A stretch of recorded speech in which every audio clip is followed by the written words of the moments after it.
Alright guys, I want to talk about this for a minute. I think we all have seen the Kung Fury. Fury. I just recently saw it yesterday because I had time to see it yesterday. Good movie. Thinking they had a longer movie, thinking of all the stuff they could have done. I kind of we'll get some nitpicks out the way first. I didn't like the fact that Hitler nor the Kung Fury had a confrontation in the film. I kind of wish they had a confrontation in the film, but then again, for all the special effects we got, I'm cool with it. But if they do another one, I would like to see that down the road. If they do another one.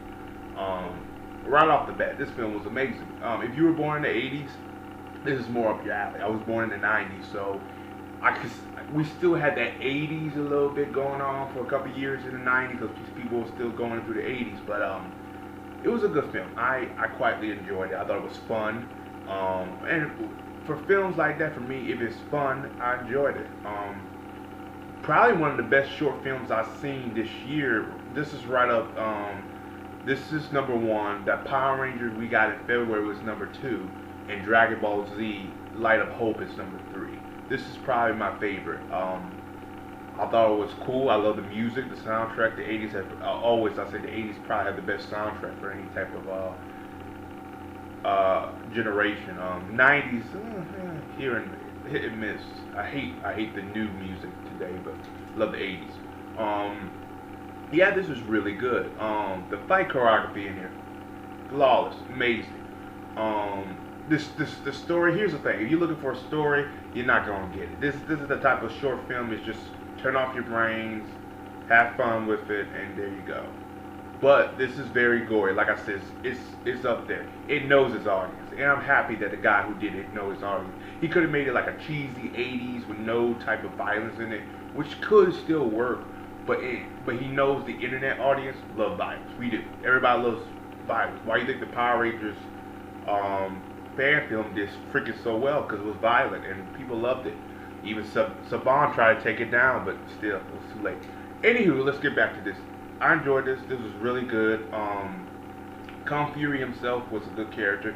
And then we got a little sequence later on in the film. I'm not going to tell you what part, but later on in the film, he went animated. And I was like, oh, wow, I would have loved to see him animated.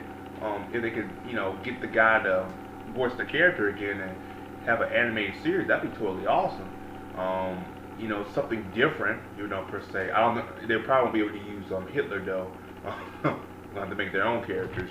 But still, it was an enjoyable film. Some time travel in here. If you're a Marvel fan, there's a special guest appearance in here from a Marvel character. I'm not gonna spoil it, but I think if you've seen the video, it's online too. So what I'm gonna do is put the link in the description box below. You guys go check it out and tell me what you guys think of it. I loved it. I thought it was a really good movie. The directing of it was really good. I love the style he used with it. It was a mix of the 80s, a little bit of the 90s, how he used like the VHS tapes, which people who were born in the 80s and 90s, we know how hard those fuckers were. Because let's be realistic now. Kids got it easy. Digitally, DVD, Blu-ray, we had the tapes. We had to like rewind those suckers. Every time you hit the rewind, but you hear like, and the tape will stop. And it's that means it goes right back to the beginning. Oh, those are dark days. That's why a lot of people used to go to the movies. But still, some people say, oh, more people used to go to the movies back in the day than today, which is not true, because if they did, then more people, the box office, movies that came out would have better box office grosses. But a lot of people did go to the movies a lot more, to me, when I was a kid than they do now. But yeah, this is a throwback to the 80s and somewhat to the 90s fans. Because like I say, if you were born in the 90s, you still have some of the 80s shows, some part of 92, 93, a little bit 94, 95. I think that's when they start transitioning to the 90s show, for me, at least. I enjoyed it. I loved it. If I had to rate this short film, to be quite honest with you, solid 10 out of 10. This was amazing. Nothing else to say. As always, hit that like button and subscribe, and I'll talk to you guys later. And yeah, peace.